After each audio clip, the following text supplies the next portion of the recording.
আসসালামু আলাইকুম গাইস, কেমন আছেন আপনারা? আশা করি ভালো আছেন। আজকের টপিকটা হইল যে নারী কিসে আটকায় আর কি। আসলে নারী টাকায় আটকায় না ভালোবাসায় আটকায়?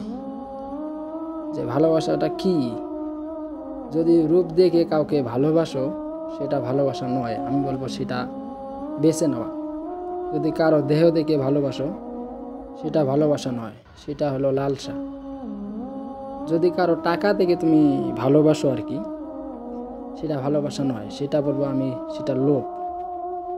তাহলে ভালোবাসা কাকে বলে আর কি, এটা বলবেন যে ভালোবাসা কাকে বলে। যদি কারো মন দেখে ভালোবাসো তাহলে সেটা ভালোবাসা বলে আর কি।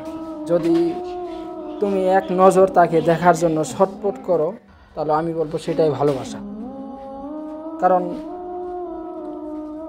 ভালোবাসা কারো রূপ, কারো টাকা, কারো এসব দেখে হয় না, ভালোবাসা মন থেকে হয়। কিন্তু আমি এটা বলবো যে নারী কোনো সময় ভালোবাসায় আটকায় না। আপনারা কি বলেন অবশ্যই কমেন্ট করে জানাবেন।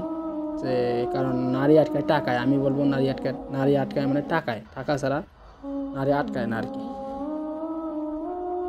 তো আমি এটাই বলবো, যদি জীবনে সফলতা না হন তাহলে কাউকে আটকাতে চেষ্টা করবেন না। অবশ্য সফলতা পেয়ে তারপরে ওদিকে নজর দিবেন। কারণ আমার জীবনের শিক্ষা যে কাউকে কান্না করে ফিরানো যায় না।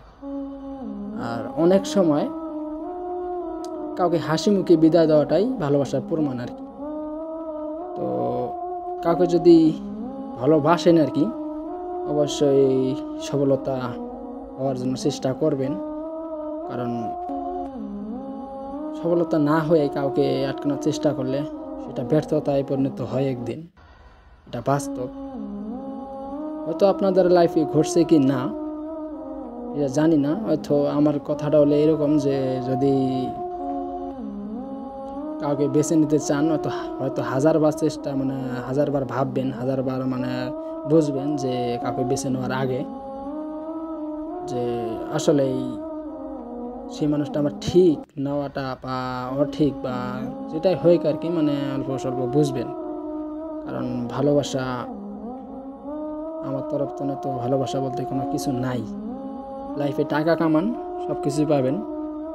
কোনো নারীর দিকে না যাইয়ে টাকার দিকে যান, আপনার দিকে নারী আপনি চলে আসবে। তো আজকের কথাটা এইটুকুই। অবশ্যই কেমন লাগলো অবশ্যই কমেন্ট করে জানাবেন। যদি ভালো লাগে তাহলে অবশ্যই একটা ফলো দিয়ে যাবেন, অল্প সাপোর্ট করবেন। তো ইউটিউব থেকে দেখলে একটা সাবস্ক্রাইব করে দিয়ে যাবেন প্লিজ। তো আজকের কথাটা এইটুকুই। তো আশা করি নেক্সট ডে আরও কিছু ভিডিও দিব। তো ইনশাআল্লাহ। তো খুদা হাফেজ।